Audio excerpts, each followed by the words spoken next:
E de tanto o Ivan insistir, eu disse assim para ele: Ivan, você está me desafiando a ter fé. Aí é muito fácil ter fé com a fé dos outros. Então, se você e a sua igreja entrarem com 50% do meu sustento, eu largo o seminário e vou plantar essa igreja.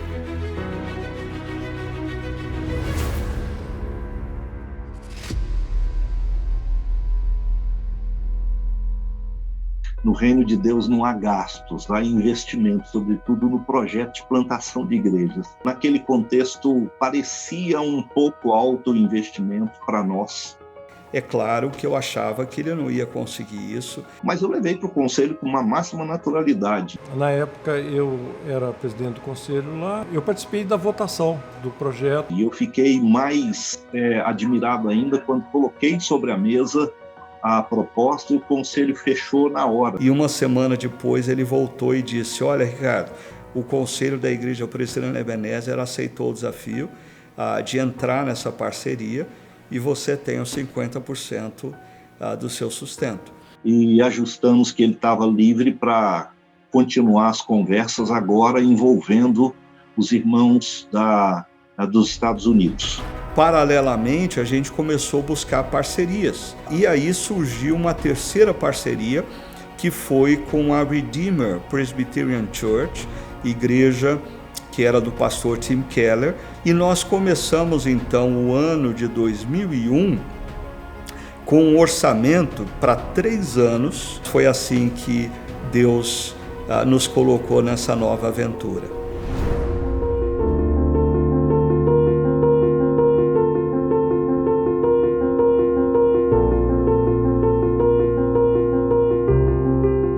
Nós começamos a sentar com 4, 5 casais que vinham caminhando com a gente dentro daquele grupo e que eram um pouco mais experientes na caminhada cristã, para sonharmos essa igreja. Uma igreja onde tivesse um linguajar diferente, para que pudéssemos convidar os nossos amigos que eram completamente avessos à igreja, não queriam saber de entrar numa igreja. Seria uma péssima ideia nós termos um local com aparência de templo. Por quê? Porque as pessoas que Deus queria ou quer que nós alcancemos na cidade até gostam de conversar sobre os ensinamentos de Jesus, mas se você os convida para ir para a igreja, eles resistem. Algumas das coisas que eu me lembro das primeiras reuniões, das ideias que a gente teve, da forma como a gente fez igreja, era que a chácara recebia muitas críticas. E olhando para trás, a resposta que eu tinha para essas pessoas era: a chácara, você tem que enxergar ela como um grande laboratório, um grande experimento. Nessa nova igreja, nós jamais teríamos o momento público de dízimos e ofertas. A proposta da igreja nos agradou muito. A nossa música precisaria ser mais inclusiva do que exclusiva. A igreja, a primeira proposta da igreja era ser uma igreja menor, com menos família, e mais convivência entre essas famílias.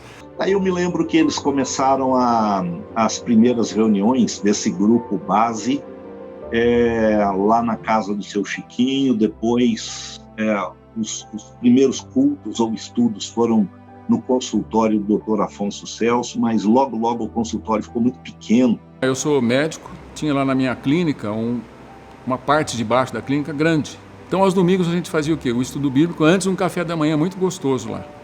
E aí veio aquela procura por um espaço físico que pudesse atender a demanda, a presença das dezenas de irmãos que o Senhor Deus já estava nos dando, que o Espírito Santo estava trazendo. Nós começamos a procurar um lugar que fosse neutro. E aí nós encontramos o Buffet Metropolitan.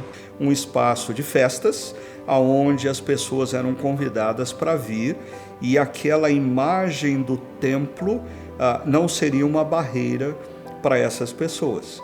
E no primeiro domingo de março de 2001, no Buffet Metropolitan,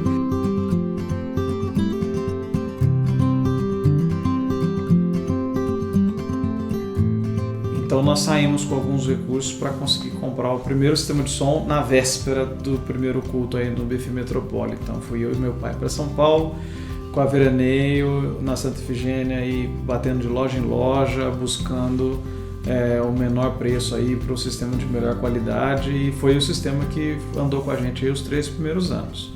Esse primeiro dia, por volta das 4 da tarde, eu estava com a minha família, minha esposa, 3 filhos.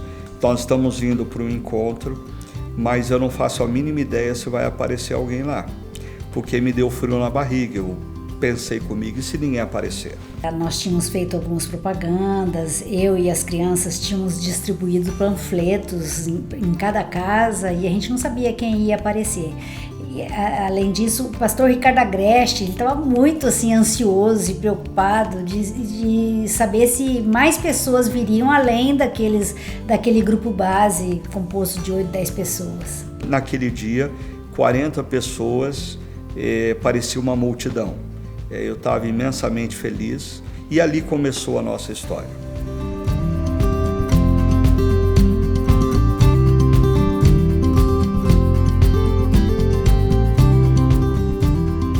Deus começou a mostrar que talvez ele tivesse um plano para a igreja aqui um pouco mais ousado.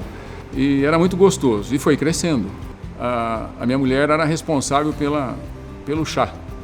Então, todo domingo, às 5 da tarde, eu moro num condomínio que tem bastante erva cidreira, ela preparava aquilo em casa e levava para lá. E eu estava numa crise muito grande com meu marido nessa época, e esse meu aluno que era muito nosso amigo, ele disse assim: hoje, no dia de hoje, está acontecendo uma palestra muito bacana, que um cara, ele falou assim, fala sobre Deus, você quer ir? Eu falei, quero. Se não me engano, a palestra era: se Deus é bom, por que sofremos? Parecia que aquela palestra estava sendo feita para mim, imagina. Convidada por um convidado, e gostei demais. E aí no domingo, eu falei pro meu marido, você gostou? Ele falou, nossa, gostei demais também. As pessoas lá na quinta-feira, a gente falava, tchau, até domingo. Pera lá, onde que vocês vão domingo? Eles começaram a vir e começaram a trazer gente, começaram a trazer os parentes, os amigos, né? A coisa tomou uma proporção assim que... Esse meu amigo que me convidou para a casa da Ana Maria me disse assim, se você gostou desse cara que está falando, eu sei que ele fala também numa casa no Taquaral. Eu falei, bom, que lugar do Taquaral? Ele falou, eu não sei. Aí eu cheguei numa rua onde parecia estar acontecendo uma festa num buffet e eu vi um segurança. Aí eu perguntei para o segurança assim, você sabe me dizer onde tem uma casa onde um cara chamado Ricardo fala? Ele falou, dona, deixa eu te contar uma história. Eu não sou segurança dessa rua. Pergunta aqui que eu sei que está tendo uma festa. Só que eu reconheci a moça da casa da Ana Maria. Quando eu fui perguntar, falei, não, peraí, eu acho que eu já sei onde eu estou. Quando eu olhei, o Ricardo estava no púlpito. E o que mais me chamou a atenção é que atrás dele tinha um banner escrito Comunidade Presbiteriana Chácara Primavera. E eu nasci em família católica, mas com algumas vizinhas de infância eu frequentei uma igreja presbiteriana. E a hora que eu entrei estava tocando uma música que eu me lembrava que era da minha infância. Falei, realmente Deus me guiou para cá.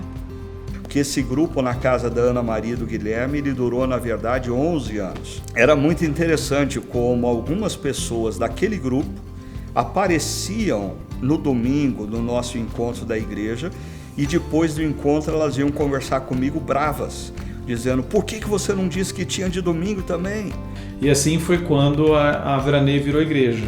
Então, literalmente, tudo que tinha na igreja, kids, som, secretaria, teens, eram guardados em caixas e a gente vivia carregando, descarregando a Veraneio ficava fechada na garagem de segunda a sábado, e a gente não podia usar o carro, que era durante 2 anos ela armazenava toda a igreja. Eu aprendi a valorizar pessoas nesse período.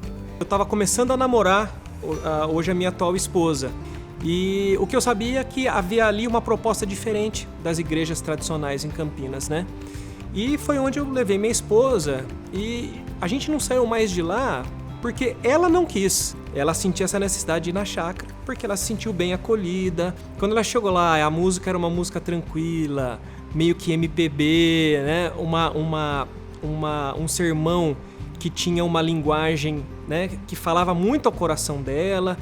A gente, né, fez amizade com as pessoas, a gente tinha aquela coisa, aquela união, né?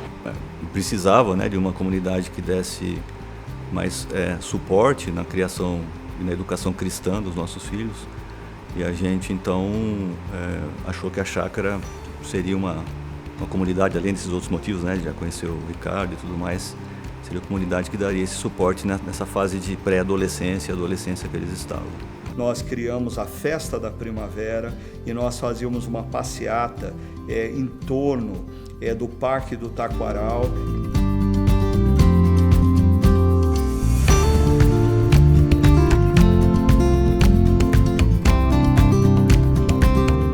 Três semanas antes da Páscoa, apareceu um outdoor totalmente preto, escrito: "Te contaram que ele morreu?"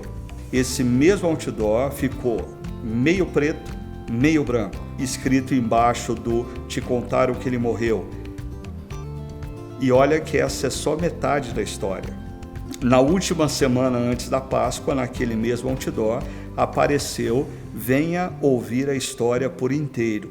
Morte e ressurreição de Jesus". E de repente a gente teve que se repensar, porque a nossa comunidade, que visava alcançar profissionais, liberais, executivos de empresa, professores de universidade, agora tinha uma geração jovem também chegando na nossa comunidade. A gente terminava de descarregar veraneio, montava o som, eu pegava veraneio e passava nas repúblicas ali perto da Unicamp, enchendo de gente. A gente carregava de 12 a 14 jovens aí dentro da veraneio, ainda bem que cabia, para trazer, para assistir o culto na chácara, e foi assim que eu conheci minha esposa, inclusive. No final de 2003, início de 2004, nós precisávamos caminhar para o que no sistema presbiteriano se chama de organização da igreja. Quando a igreja alcança a autossuficiência financeira, de liderança. A Chácara Primavera, na verdade, no segundo ano já havia alcançado a autossuficiência financeira, mas nós decidimos esperar um pouco para poder preparar melhor a liderança da nossa comunidade. Então, no segundo domingo de março de 2004, pela manhã, nós nos reunimos como comunidade para eleger os nossos primeiros presbíteros. O Ralph, o Alexandre Sanvido e o Fernando Henriques. É que a nossa organização aconteceu no segundo domingo de março de 2004. No primeiro domingo de março de 2004, ou seja, uma semana antes da nossa organização como igreja, nós começamos o nosso primeiro projeto de plantação de uma igreja na cidade de Vinhedo. O início da plantação da igreja de Vinhedo foi muito interessante por ser a minha primeira experiência como plantador, né? Eu e a minha esposa nos mudamos para lá, a gente acabou mudando o nosso título de eleitor, trocando a placa do nosso carro, tudo para a gente poder se identificar com os moradores da cidade de Vinhedo. E a gente pôde ver nos primeiros meses coisas muito bonitas acontecendo, né? Isso nasceu do coração de Deus, logicamente, né? Isso fazia parte dos propósitos de Deus para esse momento, nessa região. E pessoas foram levantadas, se dispuseram a exercer com maestria, com excelência os seus dons e talentos. A gente participou, quer dizer, foi uma decisão mais ou menos colegiada. Eu lembro de algumas reuniões que a gente fez, né? Assim como a Redeemer havia feito um acordo conosco de que o dinheiro investido na chácara deveria ser dado para uma nova comunidade depois que a chácara alcançasse autossuficiência, nós repassamos esse recurso para Vinhedo com um compromisso, que eles também, quando alcançasse a autossuficiência, fizessem uso desse recurso para plantar uma nova igreja. E a gente pôde ver nos primeiros meses coisas muito bonitas acontecendo, né?